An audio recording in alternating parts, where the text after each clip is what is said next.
Assalamualaikum warahmatullahi wabarakatuh.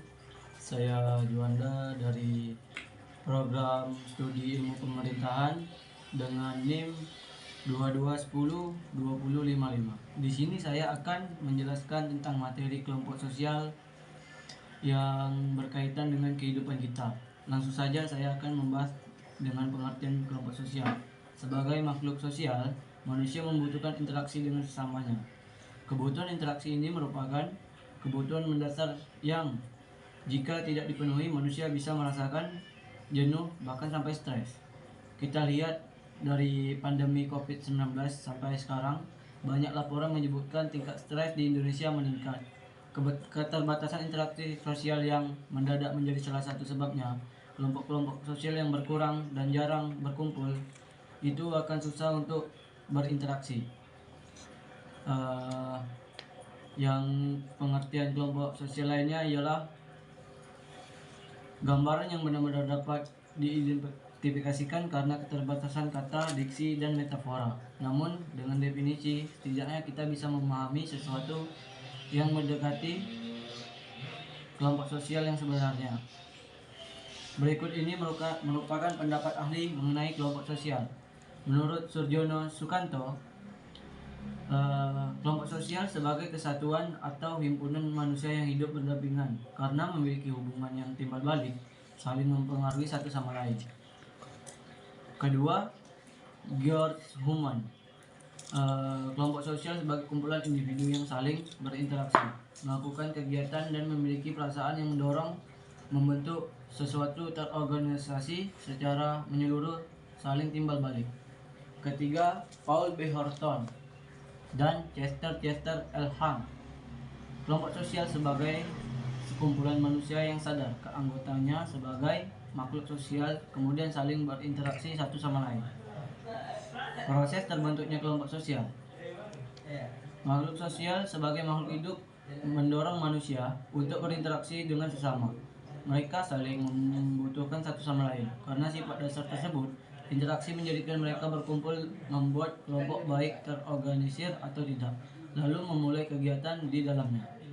Semakin panjang interaksi mereka, semakin kuat ikatan mereka yang terjalin. Semakin kuat ikatan tersebut, semakin kuat persatuan dan kesatuan di dalam kelompok sosial tersebut. Kuatnya ikatan perasaan di dalam kelompok tersebut dipengaruhi oleh dalam tujuan pemikiran, hobi, cita-cita, dan sebagainya. Dorongan untuk bertahan hidup. Salah satu kebutuhan manusia adalah dengan bersosialisasi dengan sesamanya. Disebabkan oleh kebutuhan manusia untuk saling tolong-menolong. Melakukan kegiatan ekonomi saja, manusia memerlukan manusia lainnya, baik sebagai produsen, distributor, ataupun konsumen. 2. Dorongan untuk meneruskan garis keturunan. Kebutuhan lain manusia yang tidak mungkin dapat dicapai oleh dirinya sendiri adalah memiliki garis keturunan.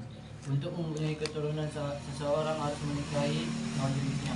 Dari pernikahan akan terbentuk kelompok sosial yang kecil berupa keluarga. Dorongan meningkat. 3. Dorongan meningkatkan efektivitas dan efisiensi pekerjaan. Pekerjaan yang dilakukan seorang diri, terlebih tanpa pembagian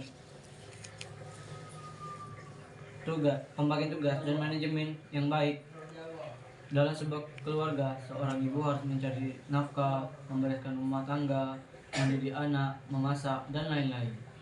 Dan semua itu dikerjakan sendiri tentu melelahkan.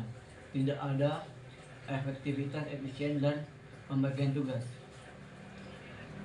dalam pekerjaan, menyebabkan pekerjaan terasa sangat berat.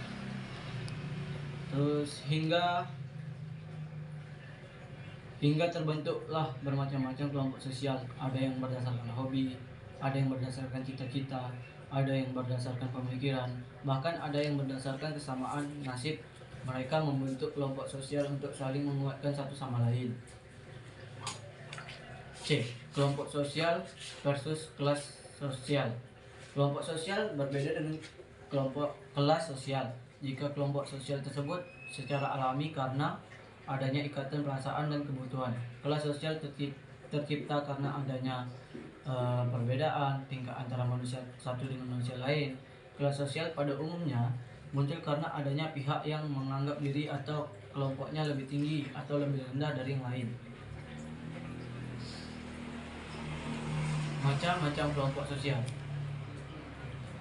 Macam-macam kelompok sosial terbagi menjadi beberapa macam dan kategori. Berdasarkan proses terbentuknya, kelompok sosial terbagi menjadi kelompok semu, kelompok nyata, kelompok statistik, kelompok statistik, kelompok masyarakat khusus, dan kelompok asosiasi. Sementara berdasarkan ikatan antar anggota, kelompok sosial terbagi menjadi kelompok sosial etnis, bangsa, masyarakat paguyuban, pandembayan, komunitas, dan organisasi. Penjelasan lebih rinci akan dibahas, yaitu 1. Kelompok sosial berdasarkan proses terbentuknya. Kelompok semu. Kelompok semu terdiri dari orang-orang terbentuk sementara, secara spontan, dan tidak memiliki identitas, aturan, dan ikatan ataupun tujuan bersama. Ciri-ciri kelompok semu. Kerumunan atau kerumunan merupakan kumpulan terjadinya secara spontan dan tidak teratur. Kerumunan formal, kerumunan yang mempunyai pusat perhatian yang sama, contohnya penonton sepak bola, penonton bioskop, dan sebagainya. Kerumunan terencana yang ekstensif. Kerumunan yang terencana tidak mempunyai pusat perhatian yang sama namun memiliki tujuan yang sama. Kerumunan santai namun tidak nyaman. Kerumunan yang terbentuk karena adanya kebutuhan untuk fasilitas umum di suatu tempat. Kerumunan panik adalah kerumunan yang terbentuk karena adanya kepanikan dan ingin menyelamatkan diri dari suatu amarah. Spektator casual crowd, kerumunan yang terbentuk karena adanya suatu peristiwa tertentu, dan contoh kerumunan adalah penampakan UFO di langit, pergerakan indah dari seorang burung, dan sebagainya. Kerumunan yang berlawanan dengan moral adalah kerumunan ini terbentuk karena kumpulan orang-orang melakukan kegiatan berlawanan dengan nilai dan norma-norma. 2. Masa kelompok sosial. Jenis ini hampir sama dengan beda masanya direncanakan dan organisir masa sifatnya tidak spontan. 3. Publik merupakan kumpulan individu dalam jumlah besar namun secara fisik tidak harus pada suatu tempat yang sama. B. Kelompok yang nyata merupakan kelompok yang bersifat tetap. 1. Kelompok statistik merupakan kelompok jenis yang ada kaitannya keperluan penelitian. 2. Kelompok masyarakat, kelompok yang mempunyai kesamaan kepentingan di antara anggotanya.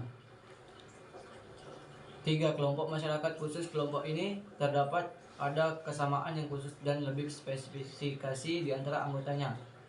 4. Kelompok sosialisasi, kelompok ini memiliki sifat yang tetap. Baiklah, sekian materi yang dapat saya sampaikan. Apabila ada kesalahan kata, kesendatan kata, atau bila ada kata-kata yang kurang sopan, saya ucapkan meminta maaf yang sebesar-besarnya. Saya ucapkan wabillahi taufiq wal hidayah. Wassalamualaikum warahmatullahi wabarakatuh.